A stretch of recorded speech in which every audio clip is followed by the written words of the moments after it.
Espero que todos hayan tenido un buen fin de semana largo si viven en Estados Unidos, ya que el lunes fue feriado. Recibí muchos correos este fin de semana sobre el límite de la deuda y el proyecto de ley que busca evitar que Estados Unidos entre en default. Muchos de ustedes me dijeron, David, ¿por qué no has hablado del tema? ¿Por qué no estás cubriendo el límite de la deuda? Y es verdad, a excepción de una noticia que mencioné en el famoso y galardonado programa Bonus, no he hablado sobre el controversial debate o discusión sobre el límite de la deuda, como quieran llamarlo. No ha sido sin querer, lo hice conscientemente y explicaré el por qué. Luego, quiero saber qué opinan ustedes. ¿Tiene sentido o debería haber hablado sobre esto antes? Recordemos que el tope de la deuda es el límite legal sobre cuánta deuda puede pedir prestado el gobierno federal para pagar sus gastos. Y más importante, no tiene nada que ver con nuevos gastos. Cuando hablamos de límite de deuda, hablamos sobre préstamos que nos permitan cumplir obligaciones asumidas previamente que ya han sido aprobadas por el Congreso. Cuando la gente quiere debatir y dice deberíamos dejar que Estados Unidos entre en default porque estoy en contra de la ley de reducción de inflación o lo que sea, no estamos debatiendo nuevos gastos. Se trata de cumplir las obligaciones asumidas sobre gastos ya aprobados. Hay 4 razones por las cuales tomé esa decisión. Todas tienen que ver con el respeto que les tengo a ustedes, a la audiencia. Hay 4 razones por las cuales no hablé del tema. Pero primero pasa siempre lo mismo. Esto, por sí mismo, no es razón suficiente para no discutir algo. En política hay cosas que sucederán más de una vez o por lo menos serán idénticas más de una vez. Pero cada vez que llegamos al límite de deuda, lo cual sucede seguido, ya que el gobierno dirige un déficit, vemos a los republicanos amenazando con impedir el aumento a menos que los demócratas les otorguen concesiones, hablan sobre emitir cheques que no podemos cobrar, hablan sobre recortar gastos, hablan sobre asuntos políticos y crean un clima dramático y de incertidumbre. Pero en su mayor parte es una estrategia política. Quiero ser claro.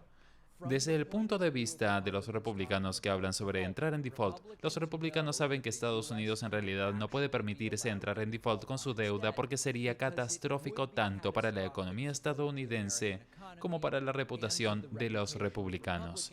Si de alguna manera logran cargarle la culpa a los demócratas, tal vez lo harían, pero también saben que no sería bueno para muchos de sus votantes permitir que entremos en default y que al menos parte de la culpa recaería en ellos, por lo que eventualmente ceden y aprueban el aumento del límite de la deuda.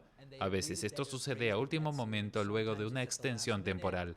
Es la misma rutina una y otra vez. Ha sucedido muchas veces y está sucediendo ahora. Segundo, esto es muy malo para los estadounidenses. No me refiero al default que puede llegar a suceder, que por supuesto sería malo. Digo que el debate del límite de deuda es malo para los estadounidenses como argumento y como trama. No es solo inútil, también es dañino. Perdemos tiempo y recursos que podrían ser utilizados en asuntos importantes como por ejemplo nuevos programas de infraestructura, planes médicos para los ciudadanos, también cambio climático, debilita la credibilidad y la estabilidad de Estados Unidos como prestamista y potencia mundial.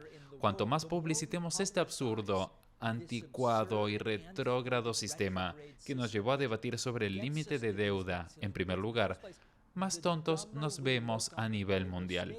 Es innecesario, crea inestabilidad y riesgos en los mercados financieros. Eso nos perjudica a todos.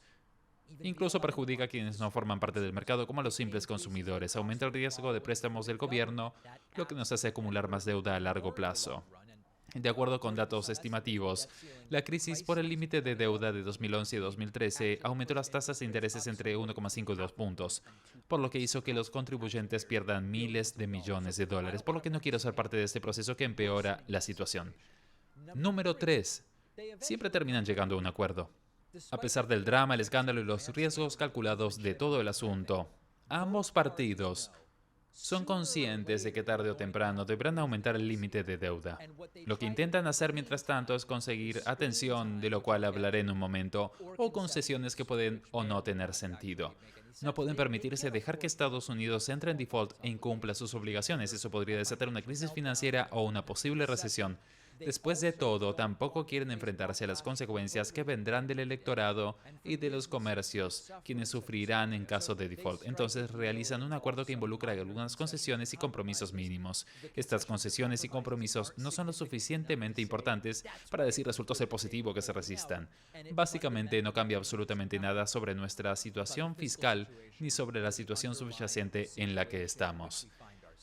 Finalmente, esto es un intento de los políticos para llamar la atención cínicamente durante las negociaciones. Veamos cuántas noticias se publicaron. McCarthy fue a la Casa Blanca a reunirse con Biden y los vemos allí sentados. El debate sobre el límite de la deuda no se trata de responsabilidad fiscal como aman decir los republicanos. Tampoco se trata sobre políticas económicas, porque las medidas que nos hacen llegar a esta situación cada cierta cantidad de meses tampoco se discuten seriamente. Esto se trata de posturas y de discursos. Puedo obtener una reunión con el presidente, puedo como republicano acusar a los demócratas de ser fiscalmente irresponsables, todo el mundo intenta obtener más apoyo de sus seguidores y atacar a la oposición y también, creo, obtener ventajas como concesiones extras o avanzar con su orden del día. Algunos republicanos han intentado relacionar el límite de deuda con impedir el plan de infraestructura o con revertir algunas órdenes ejecutivas de Biden. Entonces, la razón por la cual no hablé al respecto es porque, para cubrir este asunto de la misma manera en la que ya se discute, debo insultar a mi audiencia fingiendo que está sucediendo algo diferente cuando siempre sucede lo mismo. Nos termina distrayendo de temas más urgentes e importantes que afectan nuestras vidas y también a nuestro futuro. Ahora, no negaré que si Estados Unidos entra en default y no aumenta el límite de deuda, no solo sería un caos mundial, también afectaría a individuos que cuentan con ciertos bonos del gobierno y otras situaciones. No lo niego. El punto es que no creo que se corra ese riesgo en el futuro cercano ni en los próximos días. A fin de cuentas, ¿qué puedo llegar a aportar al debate sobre el límite de la deuda?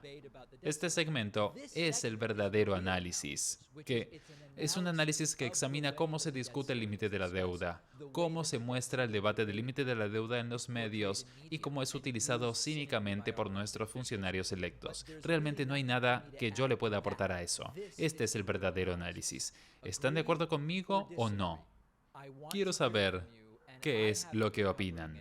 No hablé del tema principalmente por respeto a mi audiencia.